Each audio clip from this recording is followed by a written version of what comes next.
From System. Subject Tutorial. Welcome, Detective. Welcome to Doors 98 Cold Case Division. This is your orientation case. It will walk you through everything you need to know. Step 1: Read your emails. You're doing it right now. Each case gives you a set of emails from witnesses, suspects, and other parties. Read them carefully. Contradictions, motives, and lies are hidden in the details. Click the next email in the list on the left to continue.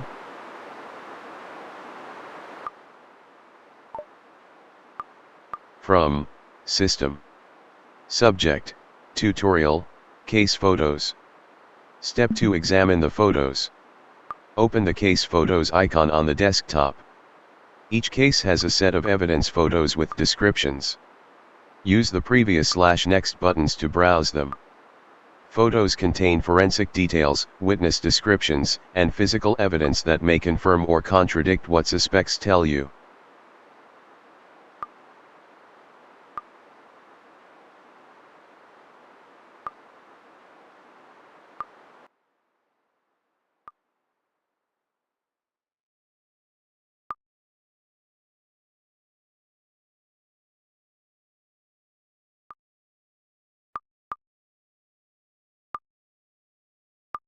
From System. Subject Tutorial The case file. Step 3: Check the case file. Open the case file icon on the desktop. It contains a summary of the victim, the date and cause of death, and a list of persons of interest with brief notes. From System. Subject Tutorial Take notes. Step 4: Use your notebook. Open the notebook icon on the desktop. You can type anything in there: suspects, timelines, things that don't add up. Your notes are saved automatically per case.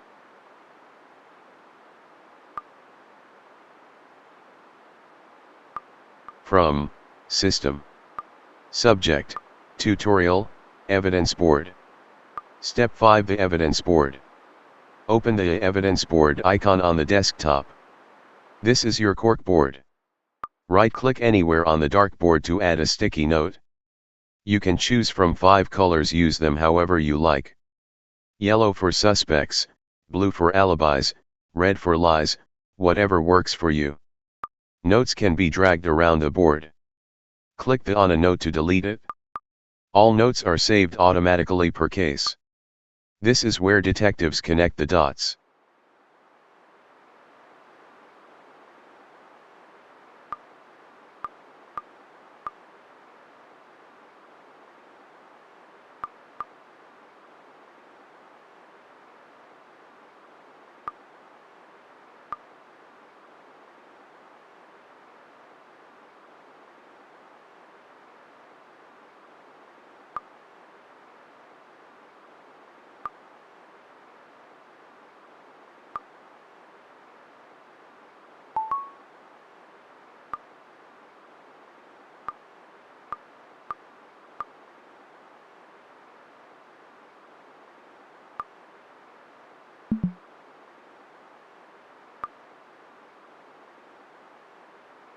From Marge Dunn. Subject About Victor. I know Victor Hale. He worked at the warehouse with Eddie for 2 years. They had a falling out over money. Eddie caught Victor skimming from the petty cash and reported it to management. Victor was fired. He blamed Eddie for everything. I saw Victor's car parked outside Eddie's building the night Eddie died. A dark green sedan. I wrote down the plate because it felt wrong.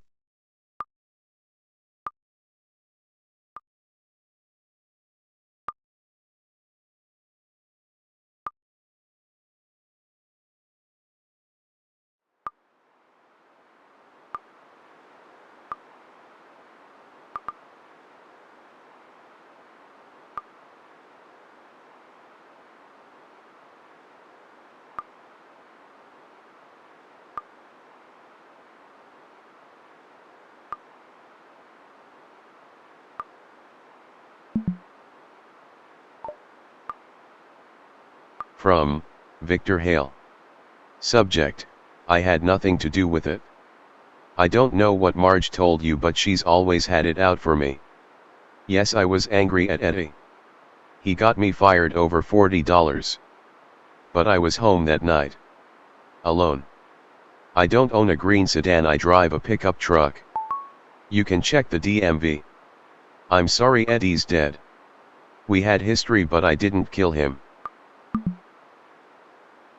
From Officer Briggs. Subject: DMV and vehicle check. Detective, per your request I ran Victor Hale through DMV. He does own a pickup truck registered in his name. However, he also has a 1994 green Honda Accord registered to his mother's address, same last name, same household.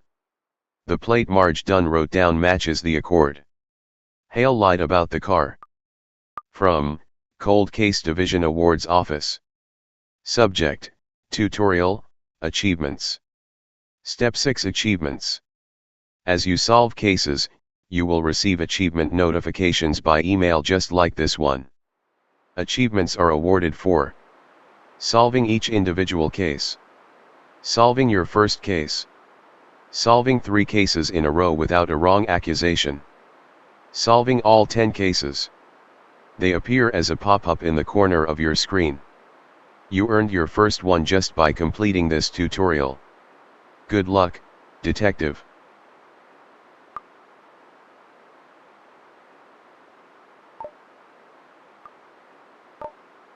From Margaret Voss.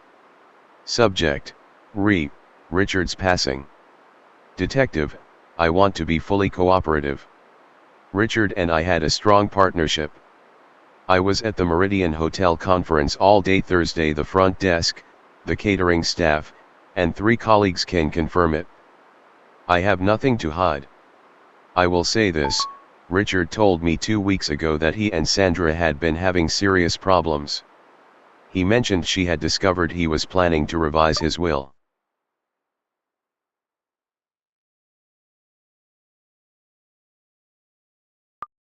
From Sandra Hargrove. Subject: My husband's death. I am devastated. Richard was my husband for 18 years. I have been cooperating fully with your office. I was home all evening. Our housekeeper Maria can confirm I was there when she left at 7 p.m. After that I was alone, yes, but I had no reason to go to that office. From Phil Okafor. Subject: What I saw at the office. I need to tell you something I didn't mention before.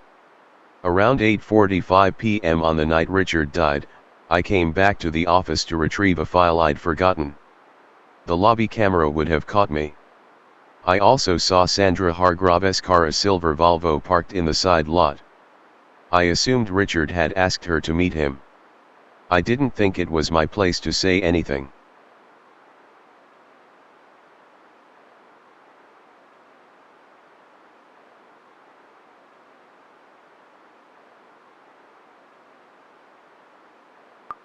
From Dennis Lyle. Subject: Richard Hargrove estate matters. As Richard's attorney, I must inform you of a sensitive matter. 3 weeks ago Richard came to me to discuss revising his will. He intended to significantly reduce Sandra's inheritance and redirect assets to a charitable trust. He had not yet signed the new documents. Under the current will, Sandra inherits the full personal estate, approximately $1.8 million. She was aware he was considering changes. From Sandra Hargrove. Subject: I need to correct my statement. I wasn't entirely honest before. I did go to the office that night. Richard had called me and asked me to come. He said he wanted to talk about the will. We argued. He told me he was going through with the changes. I left. He was alive when I walked out. I swear it. I didn't tell you because I knew how it would look. I'm telling you now.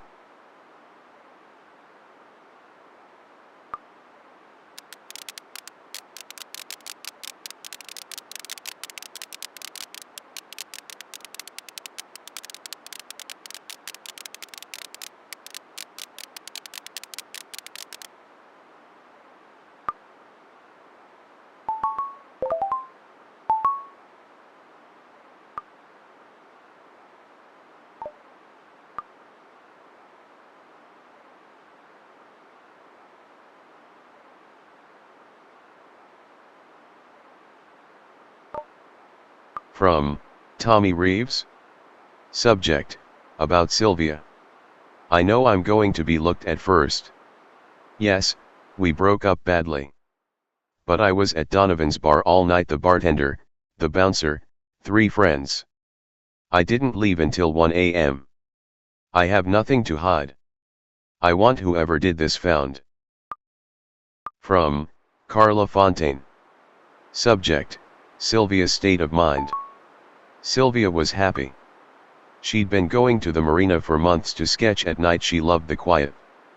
She mentioned the night attendant there had started talking to her, asking personal questions. She said it felt off. She didn't want to make a big deal of it, but she mentioned it twice. From Nate Osgood. Subject, what I saw that night.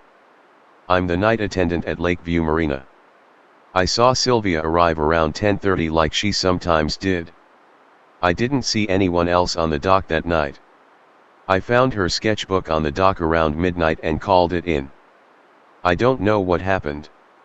It's a tragedy. From Bev Crane. Subject, my daughter. Sylvia told me about the man at the marina. She said he'd asked her for her phone number twice and she'd refused. She said he knew her schedule, knew which nights she came. That frightened her. She was going to stop going there. She never got the chance. From Nate Osgood. Subject, follow-up questions. I want to address what Sylvia's mother apparently told you. Yes, I spoke with Sylvia on several occasions. She was a regular. I was friendly, that's my job.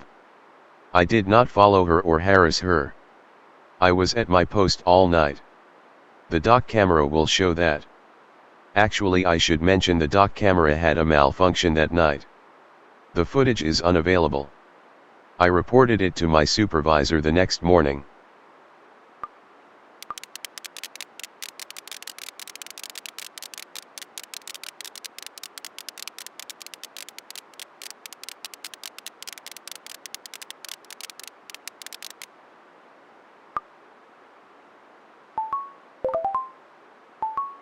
From Case Division HQ. Subject, closed, case #002 Still Waters.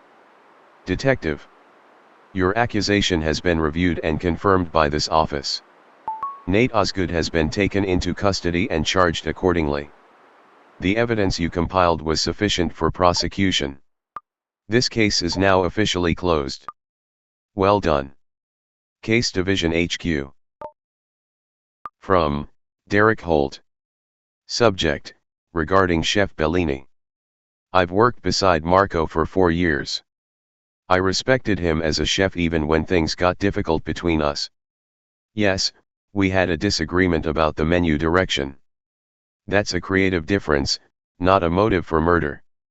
I was prepping the walk-in cooler from 9 p.m. until close. 2 dishwashers can confirm that. From Anita Bellini. Subject, my husband's killer. Marco told me Derek had been going behind his back to the restaurant's investors, trying to convince them to buy Marco out and hand Derek the head chef position. Marco confronted him about it last week and Derek threatened him, said he'd find a way to make things right for himself. Marco wrote it in his journal. From Russ Farrow. Subject, investment situation at Bellini's. Derek Holt did approach me about restructuring the ownership. He presented a very polished business plan. I told him I wasn't interested in pushing Marco out. What I can tell you is that Derek seemed very certain the situation would resolve itself. I found that odd at the time. I find it much more troubling now. From Camille Tran. Subject, the night it happened. I'm a line cook at Bellini's. Derek was not in the walk-in cooler the whole time like he says. I saw him go into the back hallway around 9:15, that's where Chef Bellini's office is. He was gone for at least 20 minutes. When he came back he was sweating and told me to mind my own business. From Derek Holt. Subject: I want to cooperate. I'll admit I was ambitious, maybe too ambitious. But ambition isn't a crime.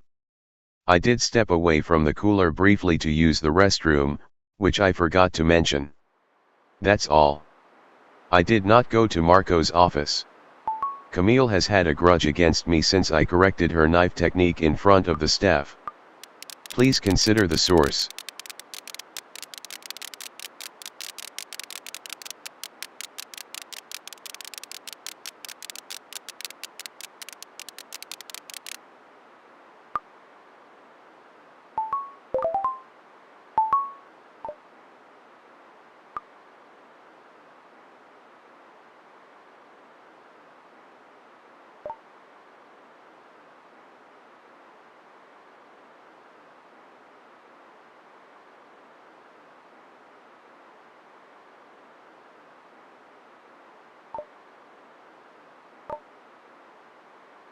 From Dolores Finch. Subject: My dearest friend. Edna was my closest friend for 30 years. We met at the library book sale in 1968 and we never stopped talking. I am absolutely shattered. I've been sitting in my kitchen since I heard and I can't stop crying. Whatever you need from me, whatever helps you find who did this, I will give you.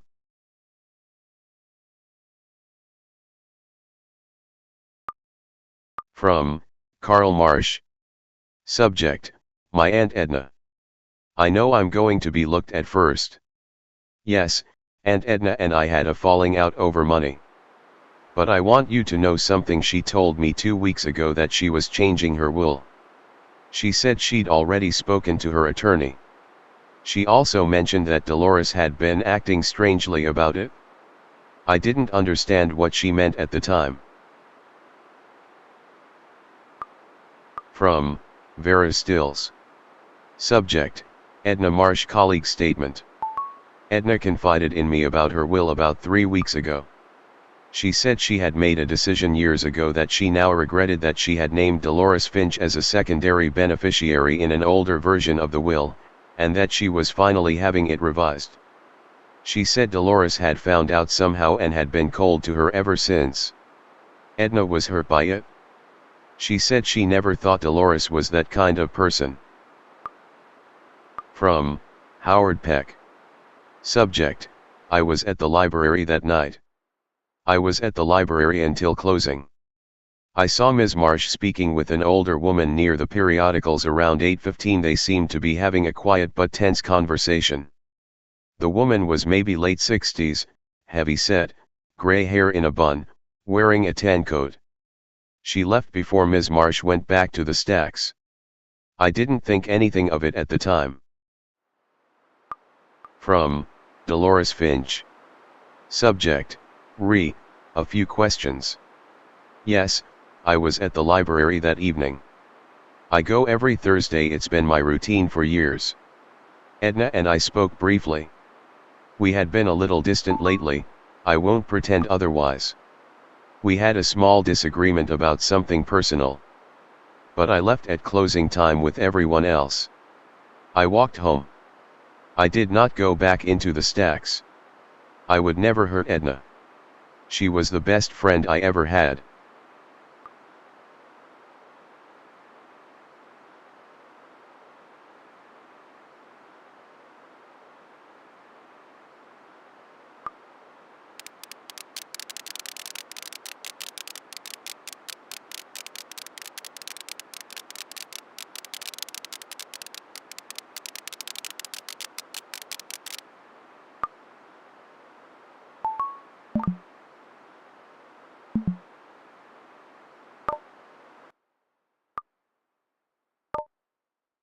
From Dolores Finch. Subject: My dearest friend. Edna was my closest friend for 30 years. We met at the library book sale in 1968 and we never stopped talking. I am absolutely shattered. I've been sitting in my kitchen since I heard and I can't stop crying. Whatever you need from me, whatever helps you find who did this, I will give you. From Karl Marsh. Subject: My Aunt Edna. I know I'm going to be looked at first. Yes, Aunt Edna and I had a falling out over money. But I want you to know something. She told me 2 weeks ago that she was changing her will. She said she'd already spoken to her attorney. She also mentioned that Dolores had been acting strangely about it. I didn't understand what she meant at the time. From Vera Stills. Subject: Edna Marsh colleague statement. Edna confided in me about her will about 3 weeks ago. She said she had made a decision years ago that she now regretted that she had named Dolores Finch as a secondary beneficiary in an older version of the will, and that she was finally having it revised. She said Dolores had found out somehow and had been cold to her ever since. Edna was hurt by it. She said she never thought Dolores was that kind of person.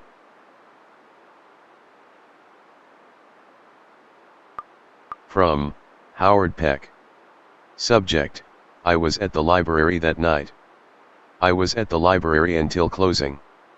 I saw Ms. Marsh speaking with an older woman near the periodicals around 8:15. They seemed to be having a quiet but tense conversation. The woman was maybe late 60s, heavy-set, gray hair in a bun, wearing a tan coat. She left before Ms. Marsh went back to the stacks. I didn't think anything of it at the time. From Dolores Finch. Subject: a few questions. Yes, I was at the library that evening. I go every Thursday, it's been my routine for years. Edna and I spoke briefly. We had damage he knew about and concealed. I lost $40,000. I filed a complaint with the real estate board. I was pursuing this through legal channels. I am a law-abiding person. From Greg Dooley. Subject: My father. My dad had a lot of enemies. Patricia Yoon wasn't the only one he burned. But I'll tell you who I'd look at: Patricia. She called our house twice last month. My mom answered once and said the woman sounded furious. Not sad furious. Cold furious. From Mitch Salter. Subject: Frank Dooley investigation. I'll cooperate fully. Frank cost me a lot of money and yes, I was angry. But I settled that dispute in arbitration 8 months ago and moved on. I was in Phoenix at a development conference from October 30th through November 3rd. I have hotel receipts, flight records, and 50 witnesses. From Greg Dooley. Subject: My father. My dad had a lot of enemies. Patricia Yoon wasn't the only one he burned. But I'll tell you who I'd look at: Patricia. She called our house twice last month. My mom answered once and said the woman sounded furious. Not sad furious. Cold furious. From Renee Obi. Subject: What I know about Patricia Yoon. I work at the Realty office next door to Frank's. I saw Patricia Yoon in the parking lot outside Frank's office on the afternoon of October 30th, the day he was shot. She was sitting in a gray Honda Civic watching the building for almost an hour. From Patricia Yoon. Subject: I want to explain. I know someone saw me in the parking lot. I was there. I was going to confront Frank directly. I was tired of waiting for the board to act. But I lost my nerve and drove away. I never went inside. I did not have a gun. I have never owned a gun in my life.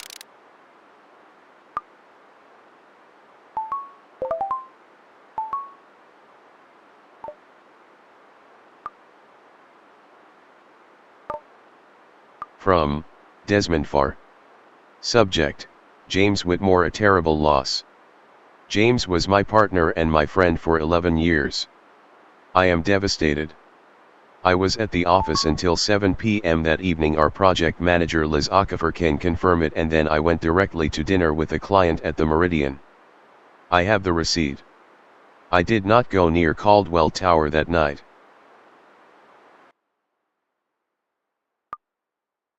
From Claire Whitmore. Subject: my husband's death. James had been troubled for weeks. He told me he had found something in the firm's accounts, something that didn't add up. He said he was going to confront Desmond about it. He called it a serious breach of trust. He was going to bring in an outside auditor. He had an appointment scheduled for the following week. From Liz Okafor. Subject: what I know about the firm. I'm the project manager at Whitmore Farr Architecture. I can confirm Desmond was in the office until around 7 p.m. I can also tell you that James had asked me, in confidence, to pull the last 18 months of vendor invoices. He said he was looking for irregularities. I had the files ready for him on Monday morning. He never came in to collect them.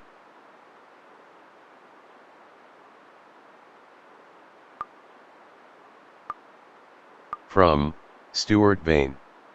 Subject: your inquiry. I do contracting work for Whitmore Farr. I want to flag something. Over the past year, I've received payments from the firm for work I did not perform, invoices I didn't submit, for jobs that were never done. I assumed it was an accounting error and I kept the money, which I'm not proud of. When I look at the amounts, they total just over $90,000. I think someone was using my company name to move money.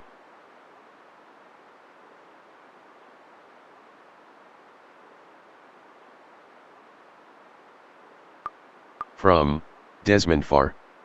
Subject: financial records request. I want to be fully cooperative with this investigation. The financial irregularities you're asking about are the result of a billing system error we've been working to correct. I was going to bring it to James's attention myself. I had a meeting scheduled. His death has been a profound shock. I would never harm my partner. We built that firm together.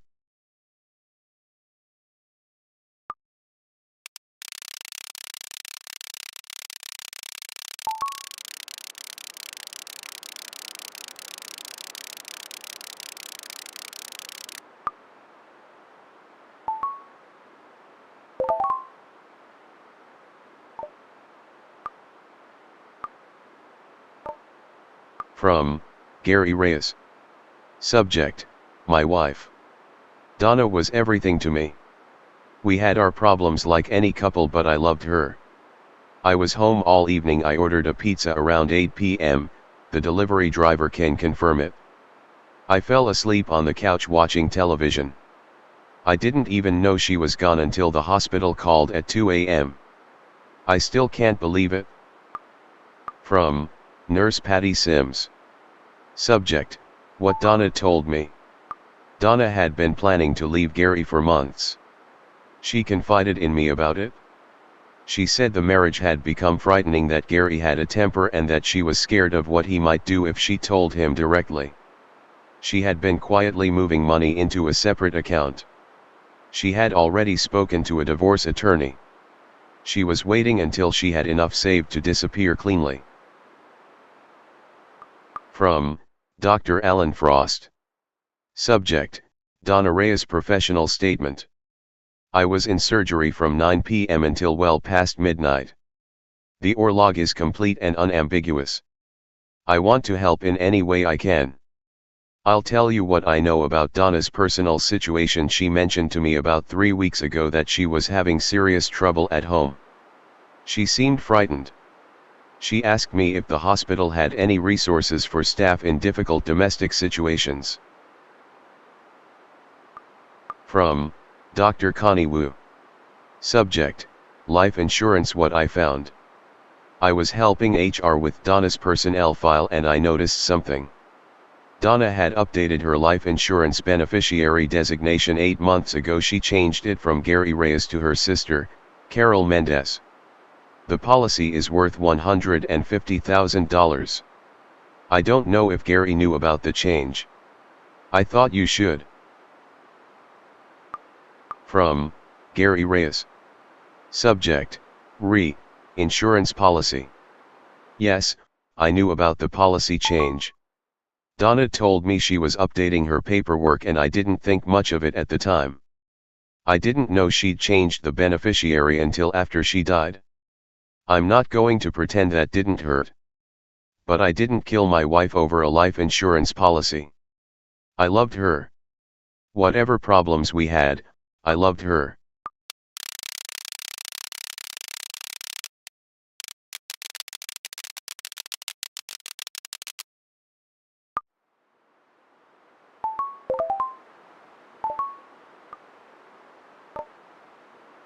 From Iris Finch.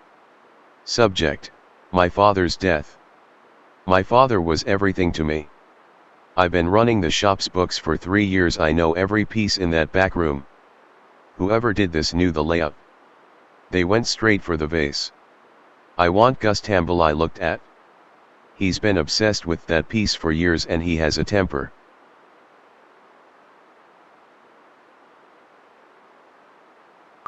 From Gus Tamble. Subject, Harold Finch. I want to cooperate fully. Yes, Harold and I had our rivalry, but I respected the man. I was at the East Side Antique Fair all day. I have receipts, witnesses, the lot. I'll tell you something that's been bothering me though. Harold mentioned to me at the last auction that he'd had a serious falling out with Iris over money. He said she'd borrowed a significant sum from the business and hadn't repaid it. He was considering legal action against his own daughter.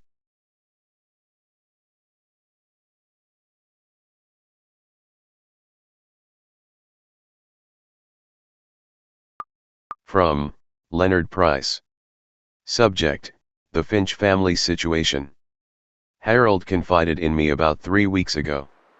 He said Iris had taken $28,000 from the shop accounts over the past year, small amounts, regularly, that she'd been covering with false inventory entries. He'd only just discovered it. He was devastated. He said he was going to give her one chance to repay it before he went to the police. He hadn't told her yet that he knew. From Wanda Chu. Subject, what I saw Saturday evening. I need to tell you something. I saw Iris Finch at the shop on Saturday evening around 6:30 p.m., after closing. I assumed she was doing the books like she sometimes does on weekends. She had a key. I didn't think anything of it until I heard what happened. I should have said something sooner. From Iris Finch. Subject, re, financial records. Yes, I borrowed money from the business. I was going to pay it back. I had a plan. Dad found out and he was furious. We argued about it on the phone that afternoon. I went to the shop that evening to try to talk to him, to explain. He wasn't there when I arrived. I waited for about 20 minutes and then left. I did not see my father. I did not hurt him.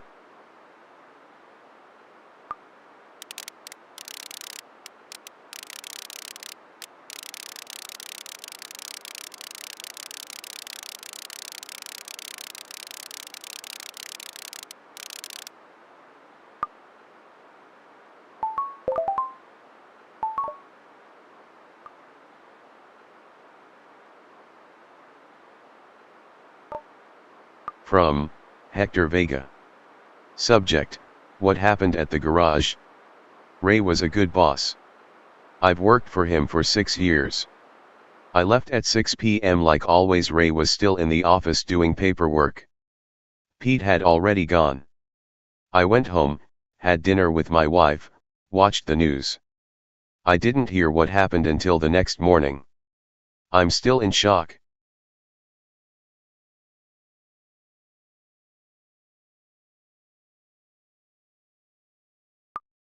From Pete Kowalski.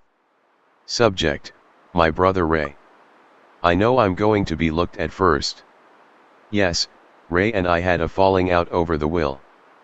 But I was at the VFW all night. Norm Briggs, the bartender, 4 other guys. I didn't leave once. I want you to look at Hector. Ray called me 2 weeks ago and said he'd found something wrong with the parts inventory. He said he thought Hector had been skimming selling parts off the books and pocketing the cash. Ray said he was going to confront him. From Darlene Kowalski. Subject: Ray's concerns. Ray mentioned the parts situation to me about 3 weeks ago. He'd been tracking it for a month, parts coming in, jobs going out, but the numbers not adding up. He estimated someone had taken about $4,000 worth of inventory over 6 months. He said it had to be Hector because he was the only one with access to the parts room after hours. Ray was going to let him go at the end of the week. From Norm Briggs. Subject: VFW Pete Kowalski alibi. Pete was here all night. Arrived around 7:30, left around midnight. I can account for him the entire time we were at the same table. He did not leave. Whatever you've heard otherwise, I'm telling you he was here. From Hector Vega. Subject: parts inventory. I want to address what Pete apparently told you. Yes, there were some inventory discrepancies. I made some mistakes with the paperwork. I'm not great with the books. Ray and I had talked about it and I thought we'd sorted it out. I did not steal from Ray. He was like family to me. I would never hurt him.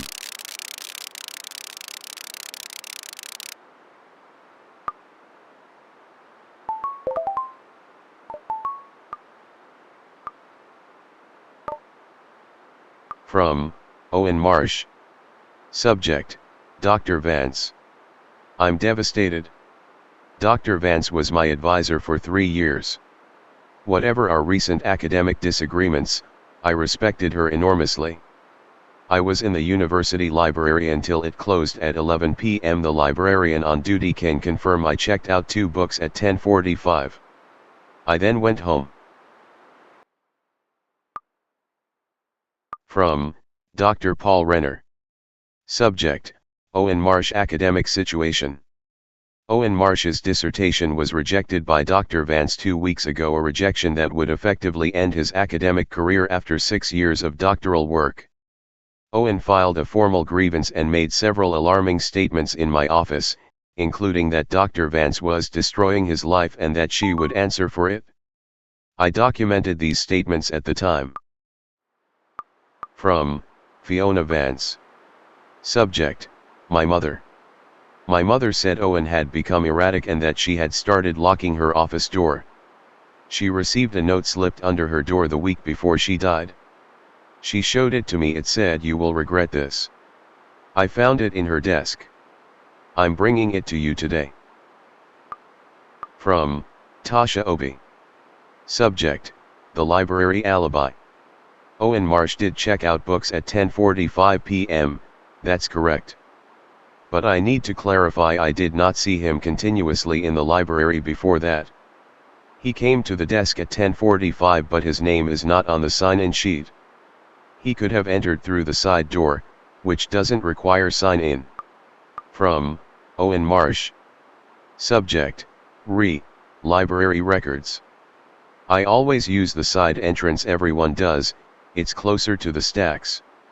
I was there all evening. I understand the librarian can't confirm it, but that doesn't mean I wasn't there. I know about the note they found in Dr. Vance's desk. I wrote it. I was angry and I'm not proud of it. But writing an angry note is not the same as murder.